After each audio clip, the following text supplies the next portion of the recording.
ओम शांति। आज का दिन भक्ति मार्ग में भी और हम ब्राह्मणों के लिए भी बहुत विशेष है। दुनिया जिसको पूजती आई है, लेकिन उनका बायोग्राफी नहीं जानती कि श्री कृष्ण बनाया तो कैसे बनाया, किसने बनाया, कौन है वो आत्मा, कब जन्म लेगी, कैसे मिला जाए। तो हम लोग क्या है, बहुत सौभाग्यशाली जो बाबा ने हमें आदि मध्य अंत का ज्ञान दिया, इस बात का राज खोला कि श्री कृष्ण की आत्मा अभी तुम्हारे साथ है और क्या लेगी, वो जन्म लेगी। और जन्म लेंगे जब, तो पता उन्हीं को चलेगा जिनकी बुद्धि की लाइन क्लियर होगी। जैसे कि भक्ति मार्ग में दिखाया गया है कि माँ को भी नहीं पता चला कि पुत्र का जन्म हुआ है, बच्चे को ट्रांसफर कर दिया गया इधर से उधर, उसे तब भी नहीं पता चला। तो ये बिल्कुल ना सत्य होगा, ध्यान से समझ लीजिए इस बात को। ये बाबा की पुरानी मुरलियों में बाबा ने कह रखा है, ये बिल्कुल सत्य बात साबित होगी। बस यहाँ पर देखना ये है कि ये कैसे होगा। इसी तरह से गुप्त रूप से कहीं ना कहीं आत्मा जन्म ले लेंगी, और जो बहुत योगी तपस्वी आत्माएं होंगी तो उनको पता चल जाएगा। जैसे प्रकाश मणि दादी जी ने जब जन्म लिया था तो मुख्य रूप से जो योगी आत्माएं भी उनको मालूम पड़ा था। ऐसे ही उसके लिए कोई आकाशवाणी नहीं होगी, कोई ऐसे भविष्यवाणी नहीं होगी। जैसे आपके रोज जाने के दिन चल रहे हैं, ऐसे ही दिन चलेंगे वो भी, लेकिन सृष्टि समाप्ति की ओर बढ़ती चलेगी। इस बात का ध्यान रखना होगा हमें। उन्नति नहीं होगी इसकी, अब ये गिरने की अवस्था में रहेगी और गिरते गिरते इतना गिर जाएगी तो फिर कलयुग, वो कारावास जो दिखाया है, वो कारावास से मतलब है बिल्कुल काली अंधियारी रात। मतलब अभी तो थोड़ा बहुत तो है, लोगों में ज्ञान थोड़ा बहुत है, भक्ति में भावना है, समझ है, लेकिन आने वाले समय में वो भी नहीं रहेगी। तो कारावास से मतलब वो है कि पूरी तरह से अंधियारा छा जाएगा। लोग दिखने में तो दिन देख रहे हैं, लेकिन वास्तव में वो रात है। तो ऐसी ही रात होगी, किसी को समझ ही नहीं आएगा कि हो क्या रहा है। तो इसीलिए शहनाइयाँ बजेंगी एक तरफ, दूसरी तरफ हाहाकार होगी। तो इसीलिए आपको बहुत खुशी में रहना चाहिए। आज के दिन को, कल के दिन का बहुत इम्पोर्टेंस समझनी चाहिए और बहुत योग करना चाहिए। बाबा से बुद्धि लगानी चाहिए रात भर, जितना जो कर सकता है आज के दिन स्पेशली। तो क्या है, बाबा ऐसे कैसे बने, हमें भी तो बनना है। श्री कृष्ण को रिसीव करने वाली आत्माएं भी तो चाहिए। अब आप देख लो, अब कौन सी आत्माएं वो होंगी जो श्री कृष्ण को रिसीव करेंगे, रिसीव भी करेंगे, जन्म भी देंगे, है ना। जन्म देने से पहले तो रिसीव करने वाले चाहिए ना, दादी चाहिए, नानी चाहिए, सब चाहिए ना, जो बच्चे को संभालेंगे। माँ का रोल तो बाद का है, पहले तो बड़ों का रोल है। तो वो कौन बनेंगे, तो बाबा ने दादियों का नाम बता रखा है। मुख्य रूप से जो 8 रतन है, जो इस समय संपूर्णता को प्राप्त कर चुके हैं और हमारा क्या कर रहे हैं, हमारा इंतजार कर रहे हैं कि जल्दी से ये आत्माएं भी क्या करें, संपूर्ण बने। इसीलिए तो आपको कहती हूँ कि अब आपको किसी बात में सोचने की जरूरत ही नहीं है। आपको सिर्फ इतना रहना चाहिए, बाबा मेरे को आप संपूर्ण बना दो, बस। ठीक है, तभी तो मजा है इस समय। और किसी भी बात की फिक्र करना बहुत बड़ी मूर्खता है, क्योंकि आपको आदि मध्य अंत का ज्ञान प्राप्त हो गया। आपको सब कुछ बता दिए गए, आपको पास्ट प्रेजेंट फ्यूचर सब क्लियर है आपके सामने। आपको बता दिया गया है कि कोई भी बात अगर हो रही है तो वो आएगी। आप फिर भी अपनी स्थिति खराब कर रहे हैं, तो इसका मतलब ये है कि आप अपने हाथ मैले कर रहे हैं। तो इसलिए आपको ध्यान देना है, इस समय का पूरा पूरा क्या करना है, फायदा उठाना। ठीक है, तो हम भी फायदा उठाएंगे। तो शाम को प्रोग्राम है, सभी अपनी अपनी क्या दिखाएंगे, कलाएं दिखाएंगे। तो आपको बच्चों को क्या करना है, उमंग बढ़ाना है। ठीक है, सच्ची सच्ची जन्माष्टमी तो हम मनाते हैं, बाबा से अपना प्रेम जाहिर करके कि हमें भी ऐसा तैयार कर दो जो हम आपकी किस में आ सके, आपकी कुल में आ सके, हाँ कृष्णपुरी में आ सके। ठीक है, चलिए। तो आज 18 तारीख के मीठे बाबा के महावाक्य हैं। आज बाबा ने कहा, मीठे बच्चे तुम हो रूहानी सर्जन और प्रोफेसर, तुम्हें हॉस्पिटल कम यूनिवर्सिटी खोल अनेकों का कल्याण करना है। ठीक है, बाबा ने कहा सेवा करनी है, जो कर सकता है वो करे, जिसके लिए संभव है वो करे। ठीक, क्योंकि बाबा ने डॉक्टर भी बना दिया, प्रोफेसर भी बना दिया और यहाँ बैठे भी हैं है ना, बच्चे भी बना लिया। तो क्या कहते हैं बच्चे, अब क्या करो, अनेकों का कल्याण करो। प्रश्न है, बाप भी धर्म स्थापन करते और अन्य धर्म स्थापक भी धर्म स्थापन करते, दोनों में अंतर क्या है? तो आंसर है, बाप सिर्फ धर्म स्थापन करके वापस चले जाते, लेकिन अन्य धर्म स्थापक अपनी प्रारब्ध बनाकर जाते। बाप अपनी प्रारब्ध नहीं बनाते। अगर बाप भी अपनी प्रारब्ध बनाए तो उन्हें कोई भी पुरुषार्थ कराने वाला चाहिए कोई। तो बाबा कहते हैं मुझे बादशाही नहीं करनी, मैं तो बच्चों की फर्स्ट क्लास प्रारब्ध बनाता हूँ। तो मतलब ये है कि बाबा कह रहे बच्चों मैं तुम पे मेहनत कर रहा हूँ, क्योंकि बिना मेहनत कराए तुमसे होगा नहीं। इसीलिए तो इतनी बाबा कितना सख्ताई से समझाते हैं। बाबा ने कहा मुझे इन सब चीजों की जरूरत नहीं है, ठीक है, तुम्हारे लिए करता हूँ। तो गीत है, रात की राही थक मत जाना, सुबह की मंजिल दूर नहीं है। ध्यान रखना, ठीक है, हम यात्रा पर हैं और यात्रा में थकना नहीं होता। आपका उसी में से तो अब चला नहीं जा रहा, तो ये तो बात आपकी ठीक है, आपको चलना तो पड़ेगा। बस बात ये है कि थोड़ा मुस्कुरा के चल लो, ठीक है, थक जाते हैं ना, है मुस्कुरा के चले, हाँ। ओम शांति। गीत जैसे कि बच्चों ने बनाया है, गीत का अर्थ तो कोई जान भी ना सके, दुनिया में क्या जाने कोई। तो बच्चे जानते हैं अब घोर अंधियारा पूरा होता है, धीरे धीरे अंधियारा होता गया है। इस समय कहेंगे घोर अंधियारा है, जो भी बात कर रहे थे, घोर कलयुग, ठीक है, अभी और घोरता बढ़ेगी। अच्छा, जिसका शास्त्रों में कहीं वर्णन नहीं है, शास्त्रों में तो मोटी मोटी बात बता दी, उससे तो बहुत आगे पहुंच चुका है। तो बाबा फिर बोल रहे हैं बच्चे अभी तुम राही बने हो सोजरे में जाने के लिए, अथवा शांतिधाम पियर घर में जाने के लिए। वह है पावन पियर घर, यह है पतित पियर घर। तो कौन सा चाहिए आपको? तो प्रजापिता में जो पीयू बैठा है ना, उनको तुम बाप कहते हो, वो तुमको पवित्र बना के लेके जाएंगे। पिता वह भी है, पिता यह भी है, वह है निराकार, यह है साकार। बच्चे कहने वाला सिवाय बेहद के बाप के और कोई हो न सके। कितनी सुंदर बात है। आपको बच्चे को कैसे कह देगा? आप जिसके होंगे वही तो कहेगा, वही आप पे हक जमाएगा, वही आपको डांटेगा। जिससे प्यार होता है उसी को डांटा भी जाता है। लेकिन दिक्कत यहाँ ये हो जाती है कि प्यार इतना ज्यादा कर लेते हैं एक दूसरे से कि फिर वो डांट को स्वीकार नहीं पाते, फिर वो प्यार की ही कामना करते हैं। तो ये तो पॉसिबल है नहीं, क्योंकि वो मनुष्य है, वो भी 5 विकारों के वशीभूत है। तो कहीं ना कहीं वो आत्मा भी गिरने की अवस्था में है। वो तो ज्ञान की वजह से हमारी चढ़ती कला है, अदरवाइज सबकी गिरती कला है इस समय। तो इसलिए ध्यान रखना चाहिए। बाबा ने कहा मैं हूँ बेहद का पिता, ठीक है, मैं तुम्हारा बाप हूँ और मेरे अलावा तुम्हें ये कोई नहीं कह सकता कि तुम मेरे बच्चे हो, ठीक है। तो उसके प्यार को क्या समझना चाहिए? उसके प्यार की कीमत समझनी चाहिए। जैसे आपको अपने प्यार का रहता है ना, भाई मैं इनको बहुत प्यार करती हूँ, इनकी देखरेख करती हूँ, इनको नहीं समझ में आता। बाबा भी हमसे यही चाहते हैं कि मैं तुम्हें इतना प्यार करता हूँ, तुम मेरे प्यार को समझो। सुबह से लेकर रात तक बाबा का काम बच्चों पे ही है कि अब ये नहीं समझाऊं, अब ये समझाऊं, अब कहाँ किसके साथ बैठे हैं, अब कहाँ फालतू की बात कर रहे हैं, कहाँ क्या फालतू सोच रहे हैं। बाबा नहीं करता आपके माइंड में नोक नोक ऑब्वियसली करते ही होगा, तभी तो चल रहे हो। नहीं तो बार बार ध्यान आता है कि अरे मुरली करनी थी, ये करना था। नहीं तो दुनिया वालों की तरह बुद्धि क्या हो जाती, भ्रष्ट हो जाती। तो इसीलिए समझो, भगवान का प्यार समझो। तो बाबा ने कहा मैं तुम्हारा पिता हूँ, तुमको कहता हूँ।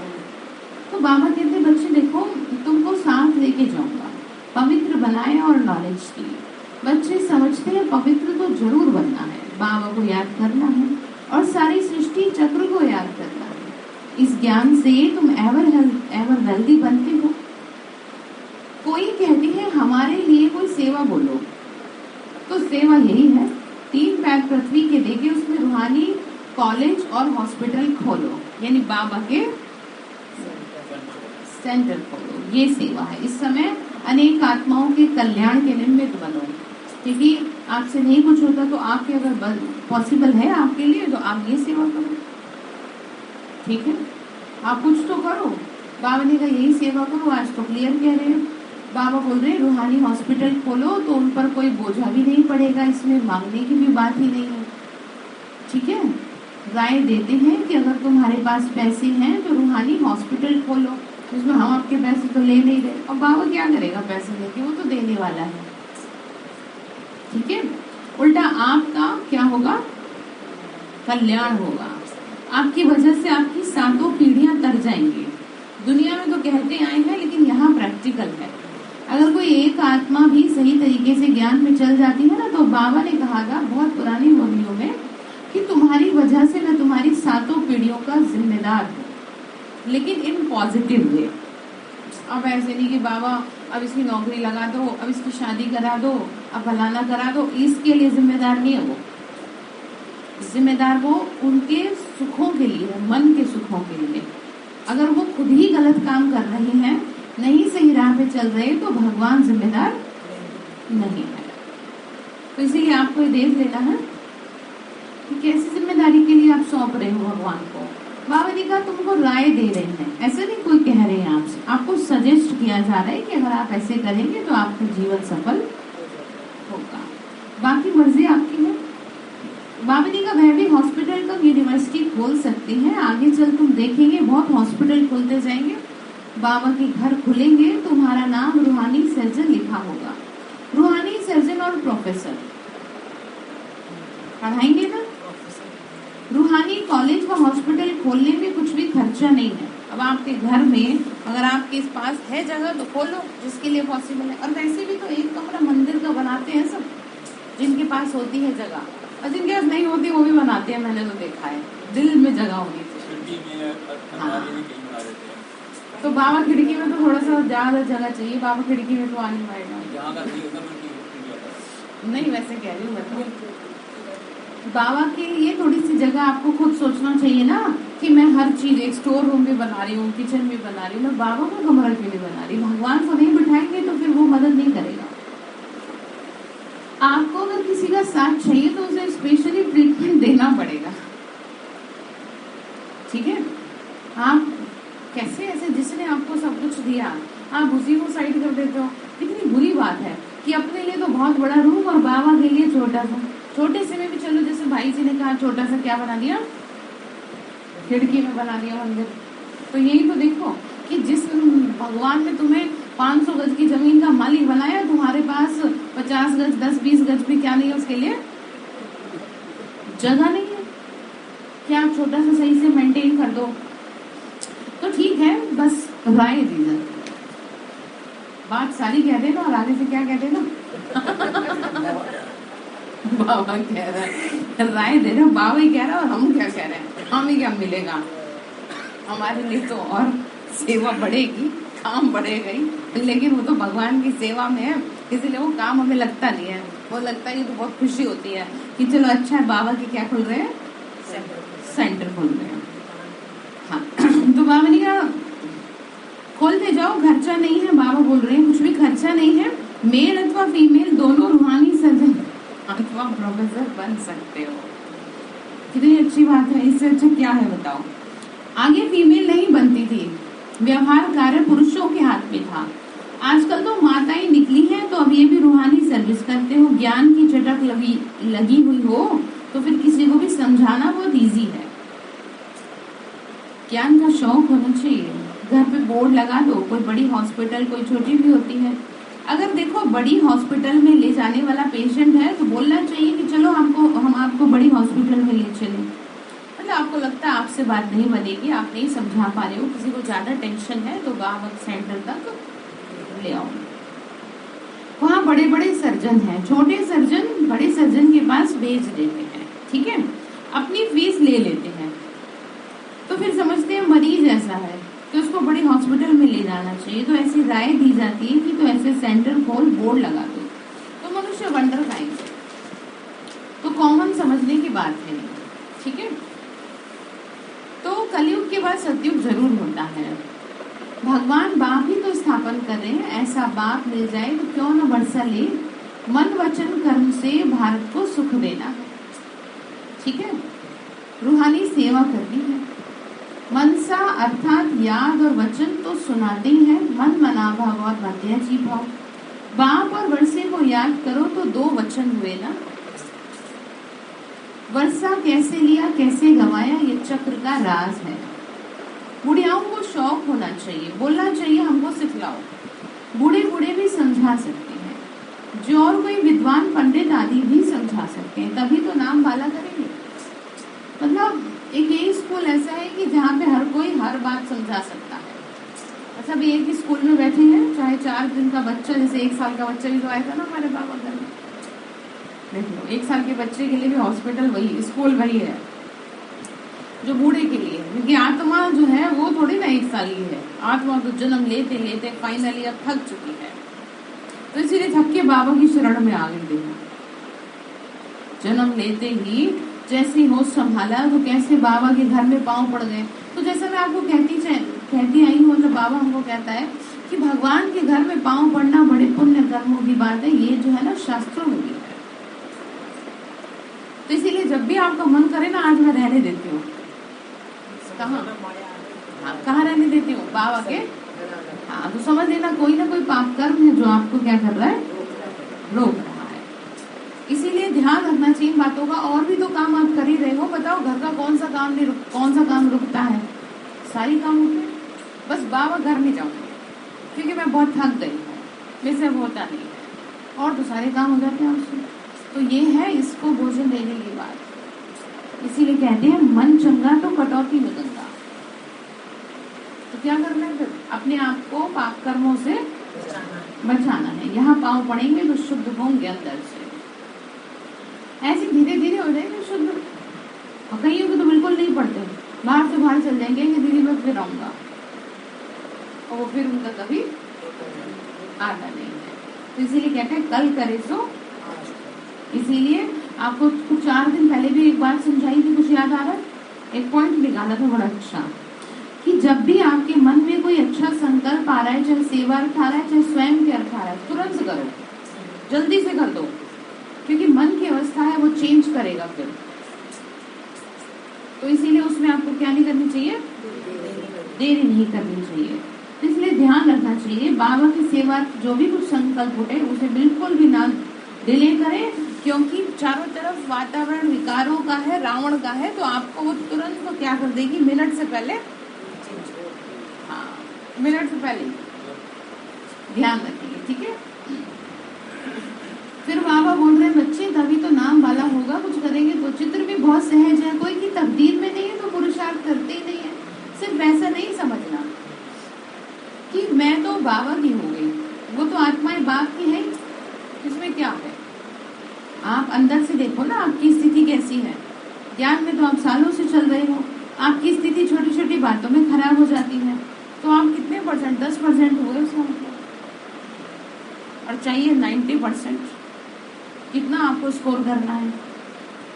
तो फिर क्या बोल रहे हैं कि मैं किसकी हो गई, बाबा की। बाबा ने कहा ऐसा कैसे, वो तो हो ही मेरे, तो आत्माओं का बाप तो है ही परमात्मा, बात तो सेकंड की है, परंतु कैसे मिलता है वर्षा, वो कब आते हैं, यह समझाना है। आएंगे भी संगम पर, समझाते हैं सतयुग में इतने जन्म लिए, त्रेता में इतने जन्म, अब फिर से स्वर्ग की स्थापना होनी है।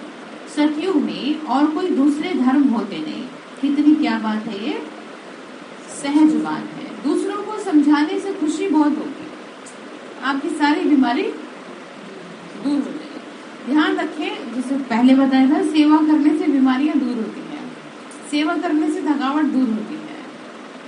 जैसे कि मैं आपको प्रैक्टिकल शाम की बताऊं, बस की नहीं था करना, कोई था नहीं तो कोई ऑप्शन भी आ नहीं तो क्या करना पड़ा, खुद ही करना पड़ा। और करने के बाद ऐसा लगा जैसे मैं बिल्कुल क्या हो गई, हाँ। तो इसलिए आपको समझना चाहिए कि सेवा बड़े भाग्य से मिलती है।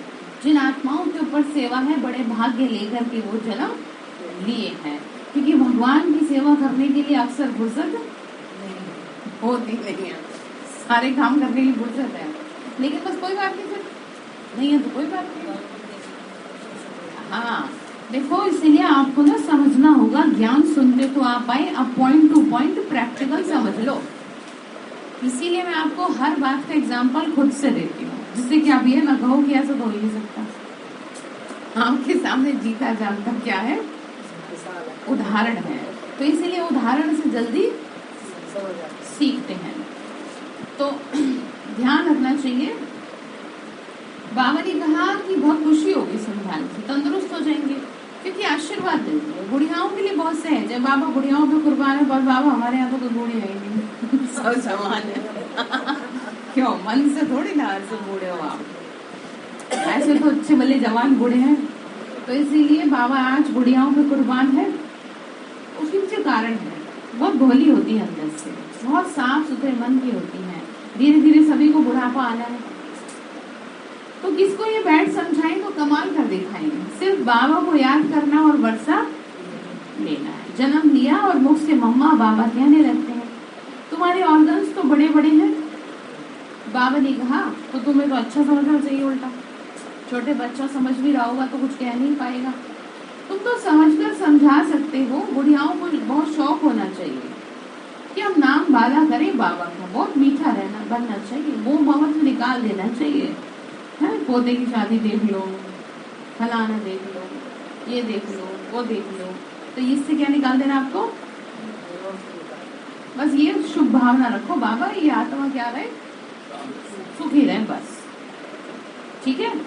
आपको ये शुभ भावना रखनी है और बाकी खुद को हर तरह से बुद्धि को हटा लेना है, क्योंकि वैसे भी तो कहा जाता है 60 वर्ष की उम्र के बाद आप खुद ही हटा लो तो ज्यादा फायदा है। नहीं तो आपके परिवार वाले, आपके बच्चे आपको ताने दे दे के हटा देंगे, कहेंगे अब तुम्हारी क्या हो गई है, तुम जाके कुछ करो, सत्संग हो जाएगा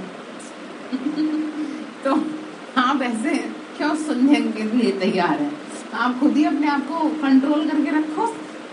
हर बात में चिक चिक करना अच्छी बात नहीं, और बढ़ती उम्र के बच्चों के लिए तो वैसे भी नहीं है।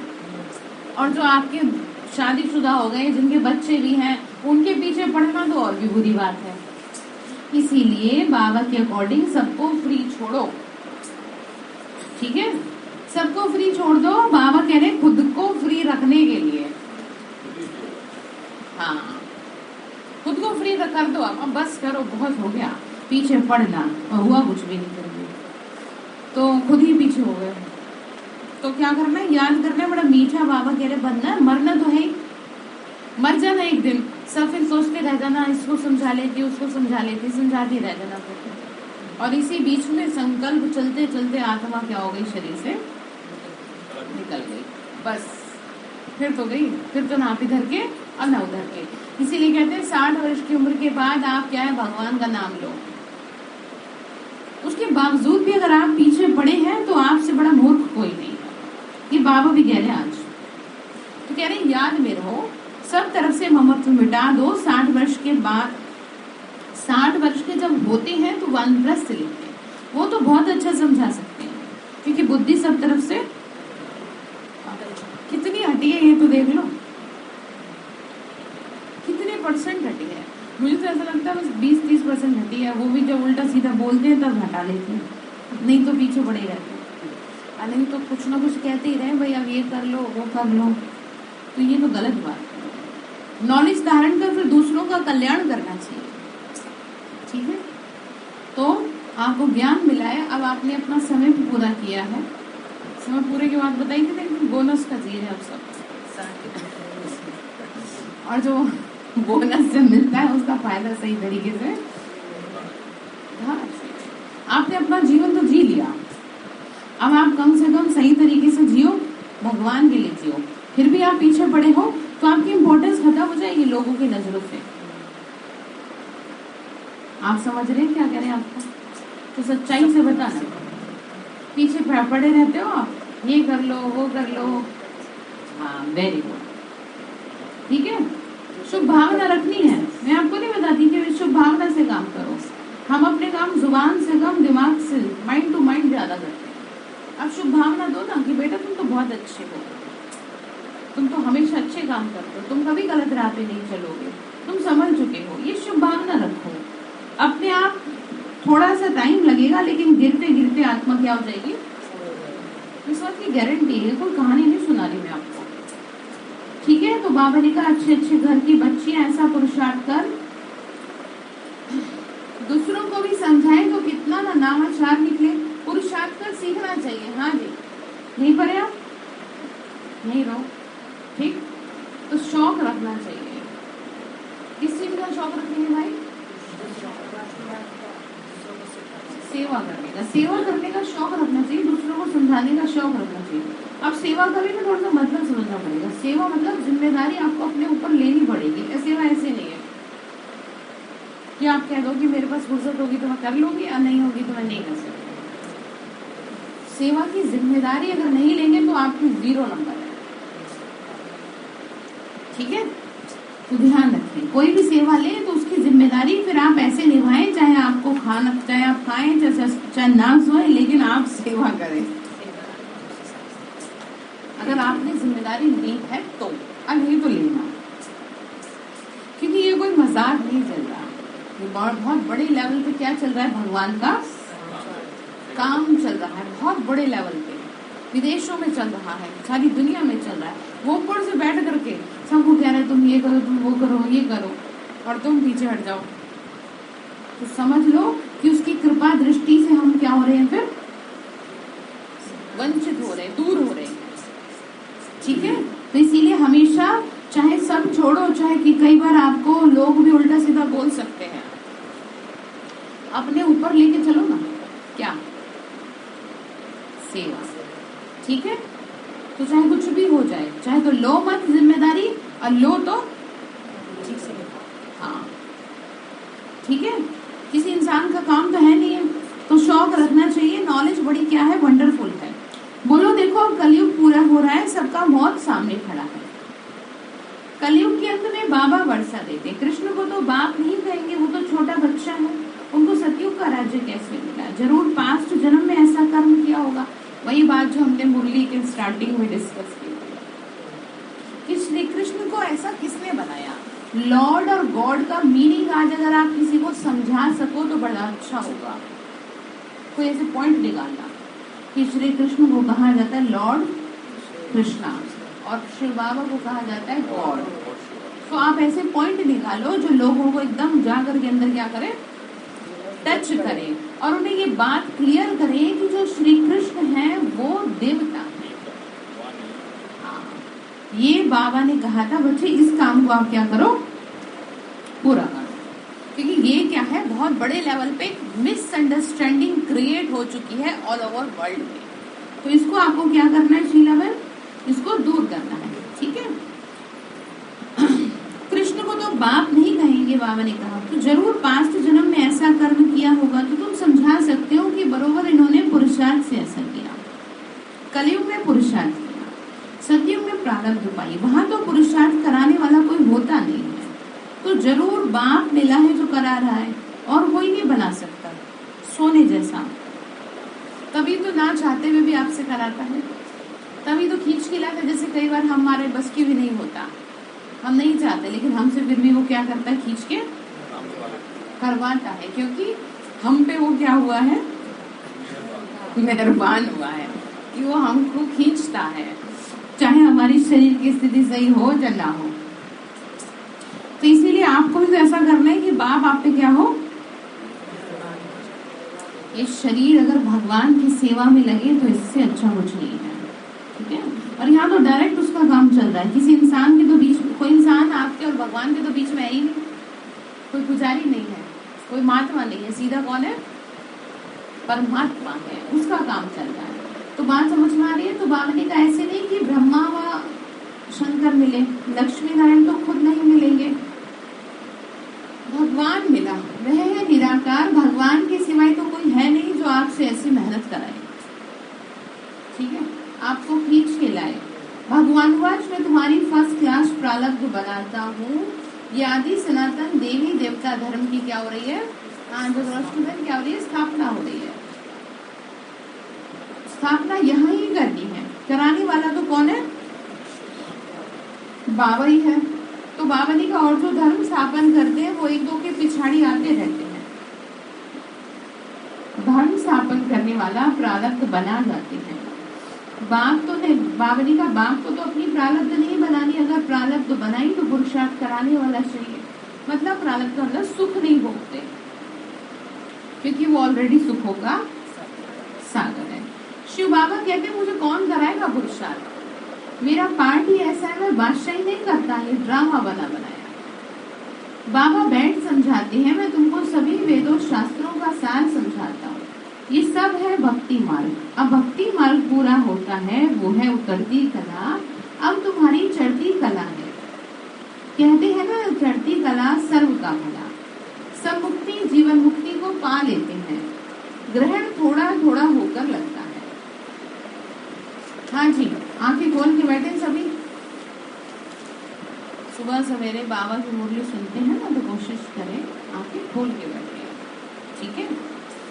एक दिन मुरली सुबह होती है, उसमें भी अगर आप एक्टिव नहीं रहेंगे और आप कहते हैं कि रोज कर दो सुबह मुरली, पता ही यहाँ सोते ही रहे सब, वातावरण कैसा हो जाएगा, तो वो फिर पाप के भागी बन जाते हैं ऐसे, मुझे खुद को पता नहीं चलता। इसीलिए आंखें क्या करनी है, खोल के। मैं समझती हूँ किसी को कोई दिक्कत, किसी को कोई दिक्कत, लेकिन फिर भी क्या करो, कोशिश करो, मुंह धो लो। लेकिन लग रही है, अगर आलस आ रहा है, सुस्ती आ रही है तो है, पर बहुत शर्म की बात है ना, शर्म की बात। तो ऐसे काम नहीं करेंगे ना, तो दोबारा ये बात रिपीट ना करनी पड़े, ठीक है। तो क्या करें हैं, तो ग्रहण क्या होता है, धीरे धीरे लगता है। तो ये किसकी बात है, बेहद की बात है। अभी तुम संपूर्ण बनते हो, फिर त्रेता में 2 कला कम होती है, थोड़ा काला बन पड़ते हैं, इसीलिए पुरुषार्थ सतयुग की राजाई के लिए करना चाहिए। ये नहीं जी हाँ ठीक है बाबा, हम जो है त्रेता में ही आ जाए, हैं? क्यों भाई जी, कहाँ आना चाहेंगे आप? महाराजा महारानी, ठीक है, लक्ष्मी नारायण का जोड़ा उदाहरण बन के दिखाना है, जो लोग आपको देख करके कहें कि हमें इनके जैसा बनना है। ये नहीं कि इनको तो बहुत गुस्सा आता है, इनको बहुत आपस में झगड़ा है, हमें नहीं बनना है ऐसा, क्योंकि लोग आपकी ना छोटी सी चीज को क्या कर लेंगे। तो इसीलिए आपको भले ही आप अकेले हैं या भले आप बंद कमरे में, हमेशा समझिए I am on the stage, मुझे कौन देख रही है, दुनिया देख रही है। और खास अब तो स्टैंप लगाए ब्रह्मा ठप्पा लगाओ मैं, तो इस ठप्पे का सम्मान रखें। हाँ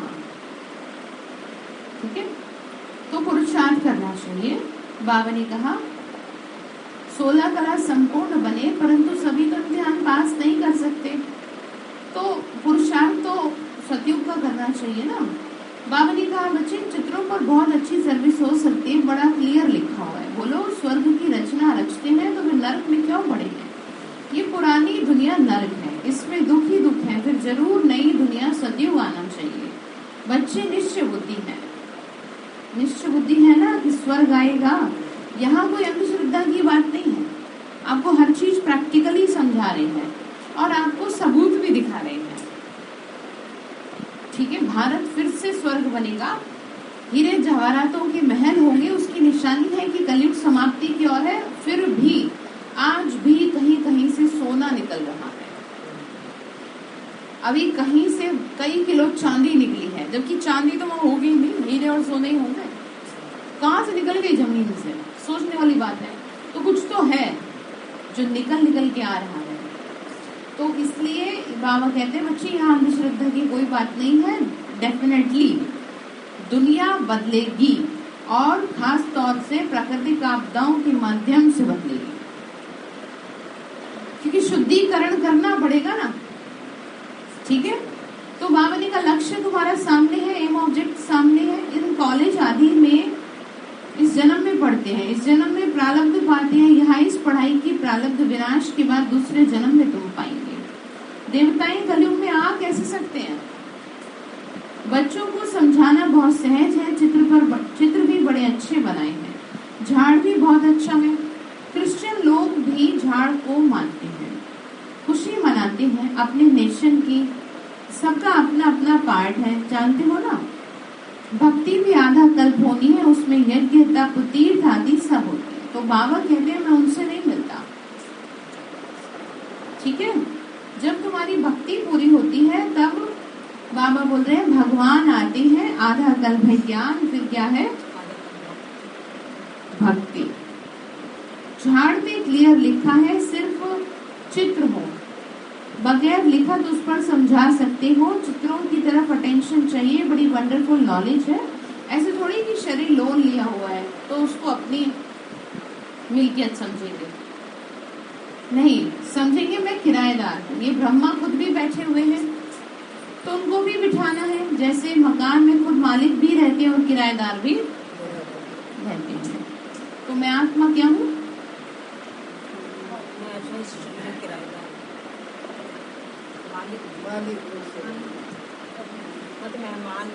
ये जो शरीर लेके बैठे हैं ना, किसका है ये? किराए का है। और किराए के मकान में हमेशा रहा नहीं जाता, खाली कर देना होता है। कितने साल रह लेगा कोई किराए नहीं रह सकता। तो बाबा ने कहा तुम किराए के मकान में बैठे हो और अब तुम्हारा इससे बाहर निकलने का टाइम आ रहा है। ठीक है, आत्मा निकलेगी, कब तक बैठेगी इसमें बताओ? किराएदार भी रहते हैं ना, तो बाबा तो सारा समय इन्हीं में रहते हैं। इनको हुसैन का रथ कहा जाता है। जैसे क्राइस्ट की आत्मा ने किसी बड़े तन में प्रवेश कर क्रिश्चियन धर्म को स्थापन किया। छोटेपन में शरीर दूसरे का था, वो छोटेपन में अवतार नहीं था। नानक में भी पीछे सोल प्रवेश कर सिख धर्म स्थापन करती है, यानी कि किराए पर क्या लेती है? शरीर को धारण करती है धर्म स्थापन करने के लिए। ये बातें लोग नहीं समझेंगे, ये समझने की बातें हैं। पवित्र आत्मा ही आके पवित्र स्थापना, पवित्र आत्मा ही आकर धर्म स्थापन करती है। अभी कृष्ण तो है सतयुग का फर्स्ट प्रिंस। तो फर्स्ट प्रिंस का आगमन है आज और कल। तो सबने बोला बाबा को जन्मदिन की मुबारक दी कि देखो आज कलयुग में कैसे धूमधाम से करेंगे सब। हाँ, तो उनको द्वापर में क्यों ले गए? सतयुग में लक्ष्मी नारायण का राज्य दिखाते हैं, ये भी जानते हो। राधे कृष्ण ही लक्ष्मी नारायण बनते हैं, फिर विश्व के मालिक बनते हैं। उनकी स्थापना कैसी हुई ये किसी की भी बुद्धि में नहीं है। तुम जानते हो बाबा एक ही बार अवतरित होते हैं, पतितों को पावन बनाते हैं।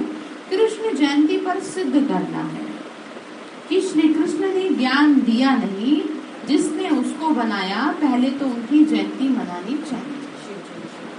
ठीक है, बाबा जी का पहले तो छुट्टी होती थी, अब तो छुट्टी भी नहीं होती। तो शिव जयंती पर मनुष्य व्रत आदि रखते हैं, लोटी चढ़ाते हैं, सारी रात जागते हैं। यहाँ तो है ही रात, इसमें जितना जीना है उतना पवित्रता का व्रत रखना है। ठीक है, तो जन्माष्टमी वाले दिन भी लोग क्या करते हैं? रात को जागते हैं 12 बजे तक। तो हम लोग भी क्या करते हैं? योग करते हैं, जन्म होने का इंतजार करते हैं। ठीक है, अगले दिन जब सब हो जाता है ना, अभी तो थोड़ा सा कम हो गई, सेवाएं बड़ी रहती थी, रात रात भर चलते रहते थे। श्री कृष्ण की जो है ना प्ले चलाते थे, करते थे, बहुत करते थे सेवाएं। अब तो कम हो गई है, लेकिन कहते हैं कि उस समय आपको क्या करना चाहिए? योग जरूर करना चाहिए। ठीक है, क्योंकि दिव्यता और पवित्रता फैली हुई होती है, सभी के अंदर एक ही संकल्प होता है। बच्चा, बूढ़ा, जवान, देश विदेश सब लोग श्री कृष्ण को पुकार रहे हैं, तो ऑब्वियसली चेंज होगा। ठीक, तो इसलिए ध्यान रखना है। व्रत की बात कर रहे हैं बाबा, व्रत धारण करने से ही पवित्र राजधानी के मालिक बनते हैं। श्री कृष्ण जयंती में समझाना है कि कृष्ण गोरा था, अभी सांवरा बन गया। तो बड़ी सुंदर फोटो है, तो हमने भी लगाई है, कितना क्यूट श्री कृष्ण है, ऐसी जन्म ले लेंगे। ठीक है, तो इस रूप को क्या कर लेना, मन में समा लेना। मुझे याद है मैं बहुत छोटी थी, तब तो मुझे कोई ज्ञान नहीं था, ऐसा कुछ नहीं था। ऐसे ही श्री कृष्ण दिखाई दिए थे, और वो जितने थे ना उनसे बड़ा तो हीरा दिखाई दिया था। इतने बड़े बड़े हीरे दिखाई देते थे, मतलब जिसके मैं आपको बता नहीं सकती। तो मतलब वो वही है कि शायद वो वहीं के हीरे होते होंगे कि जो दिखाते थे, खेलते हुए नजर आते थे, पेड़ पे नजर आते थे। तो इसलिए बावली का सांवरा बन गया है। इसीलिए श्याम सुंदर कहते हैं बहुत सहज है ज्ञान। श्याम सुंदर का समझाना चक्र कैसे फिरता है, तो तुम बच्चों को खड़ा होना चाहिए। शिव शक्तियों ने भारत को क्या बनाया है? स्वर्ग बनाया। ये किसी को पता नहीं है। हाँ जी, क्या कह रहे हैं? हाँ, तो बाप भी गुप्त है, ज्ञान भी गुप्त है और शिव शक्तियां भी गुप्त हैं। ये चित्र लेके किसी के भी घर में जा सकते हो। बोलो तुम सेंटर पे नहीं आते, इसीलिए हम तुम्हारे घर में आए हैं, तुम्हें छोड़ेंगे नहीं। साधु महात्मा एक बार आए थे, एग्जीबिशन चल रहा था मधुबन में, तो जो बहन उनको लेके आई थी, तो और कुछ मिनिस्टर्स भी थे शायद, तो वो कहने लगे, उन्होंने अपने भाषण में कहा कि हम बहुत बार मना करते थे लेकिन दीदी ने हमारा पीछा छोड़ा और फाइनली हमें यहाँ तक ले आई। तो फिर वो कहते हैं कि अच्छा हुआ जो पीछा नहीं छोड़ा, नहीं तो हम छूट ही जाते। आज हमें पता चल रहा है, जब सर से हाथ हट जाता है ना, पता तब चलता है। भगवान का हाथ जब सर से हट जाता है ना, तब पता चलता है। अभी तो कुछ भी बोल देते हैं जो मुंह में आता है। तो इसीलिए अगर आपकी कोई कदर करता है ना, अगर आपको कुछ समझा रहा है, तो उसको क्या करना चाहिए आपको? हाँ, उसको समझना चाहिए, ठीक है। और उसमें भी निस्वार्थ।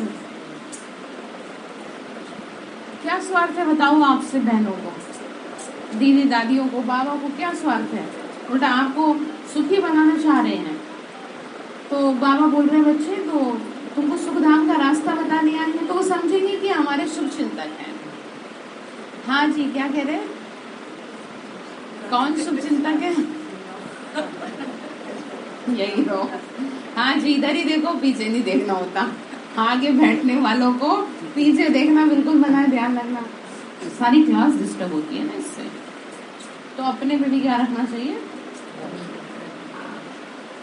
ठीक है, थोड़ा सा होता है, वो कर्म इंद्रियां हैं, विचलित करेंगे आपको, कोई बड़ी बात नहीं है, लेकिन समझाना तो पड़ेगा ना आपको। तो क्या कह रहे हैं? हमारे शुभ चिंतन, यहाँ कन्वर्स की बात नहीं है। क्या आपको कथा सुना दे? कथा भी सुना दे? है, कथा तो सुनाएंगे नहीं, गीत सुनाएंगे, वो कब सुनाएंगे? हाँ जी, तैयार है ना आप शाम के लिए? तो क्या कह रहे हैं? कन्वर्स की यहाँ पर बात नहीं है। पिछाड़ी में मनुष्य समझेगी कि बरोबर हमने लाइफ व्यर्थ गंवाई। मतलब लास्ट में लोगों को ये रियलाइजेशन होगा कि हमने अपनी लाइफ क्या कर दी? वेस्ट कर दी। जी है तो इन लोगों ने। तो इसीलिए वक्त रहते संभल जाओ।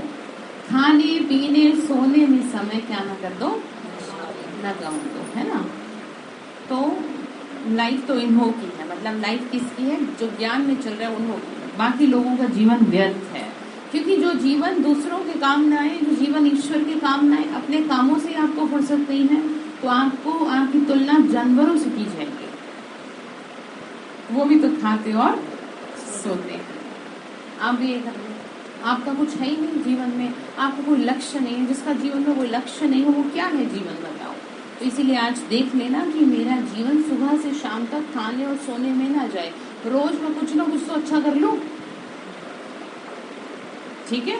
अच्छा, मीठे मीठे सिक्की लदे बच्चों प्रति माता पिता बाप दादा का याद प्यार और गुड मॉर्निंग। रूहानी बाप की रूहानी बच्चों को नमस्ते। हम रूहानी बच्चों के रूहानी माता पिता बाप दादा को नमस्ते नमस्ते। शुक्रिया बाबा, शुक्रिया बाबा। धारणा के लिए मुख्य सार है नष्ट मोहा बन। एक बाप से ही अपना बुद्धियोग रखना है, ठीक है। देही अभिमानी बन, यही शिक्षा धारण करनी और करानी है, ठीक है। मतलब आत्माभिमानी बन। तो दूसरी पॉइंट है मन वचन कर्म से भारत को सुख देना है, ठीक है। मुख से हर एक को ज्ञान के 2 वचन सुनाकर उनका कल्याण करना। देखो ये बात नोट करिए, आपका रोज जीवन अगर ऐसे जा रहा है ना, तो आप ना सावधान हो जाओ। आप मुख से नहीं सुना सकते तो कुछ तो पुण्य कर्म करो, शरीर से सेवा करो। शरीर से नहीं कर सकते, मन से करते हो, लेकिन मन का तो सेवा हो नहीं पा रही वो आपसे, क्योंकि आपका मन इतना मजबूत है कि मन से सेवा करने के लिए मन से मजबूत चाहिए। अब मन में तो कचरा भरा, व्यर्थ के संकल्प भरे हैं, फालतू की बातें भरी हैं, तो क्या मन से सेवा करोगे?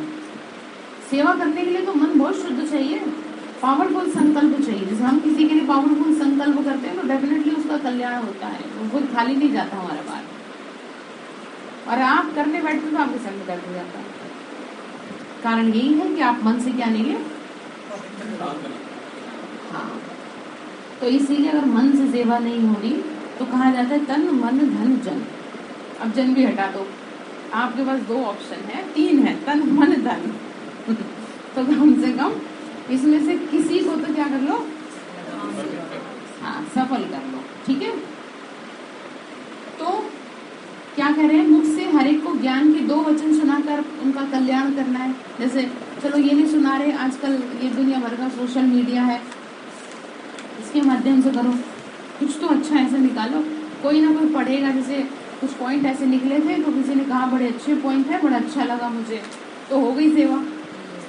किसी एक का भी दिमाग शांत हो जाए किसी एक पॉइंट से भी, तो भी बहुत है। तो शुभ चिंतक बन सबको शांति धाम और सुख धाम का रास्ता बताना। ठीक है, शुभ चिंतक बन, ये नहीं कि इन्हें समझ में ही नहीं आता, नहीं है, ऐसे सोचेंगे। ठीक है, शुभ चिंतक बनना है, तो शुभ चिंतक बाबा इनका क्या करो,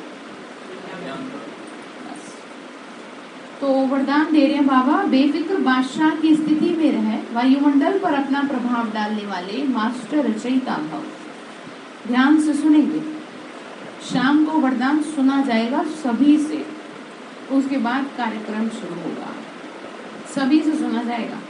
बेफिक्र बादशाह की स्थिति में रहे, वायुमंडल पर अपना प्रभाव डालने वाले मास्टर रचयिता भव। भाई बोलो क्या सुनाया, कोई नहीं बोलेगा, आप बोलो, जोर से बोलो।